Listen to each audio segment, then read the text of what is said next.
इतके वर्ष मराठी माणूस जे स्वप्न पाहत होता ते स्वप्न काल पुरं झालं. आता मराठी माणसावरती जबाबदारी आहे की आम्ही दोन भावाने पाहिलेलं स्वप्न पुरं करायचं. कारण आम्ही दोघं एकत्र काल आलो हे सांगितलंच की बऱ्याच वर्षांनंतर मुंबईवरती घाला घातला जातो हे आता आपल्याला अनुभव त्याचा यायला लागलेला.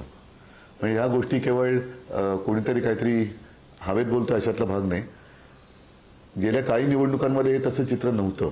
2012 असेल, 17 असेल किंवा 7 असेल, महापालिकेच्या निवडणुकांमध्ये चित्र नव्हतं. 1985 साली होतं. त्यावेळेला वसंतराव पाटील मुख्यमंत्री होते आणि तेव्हा ही साधारणतः अशी एक चर्चा रंगली होती आणि तेव्हाही मराठी माणूस एकत्र झाला होता. आज आम्ही मराठी माणसासाठी, मुंबईसाठी, महाराष्ट्रासाठी आणि साहजिकच आहे मुंबईकरांसाठी एकत्र आलेलो आहोत.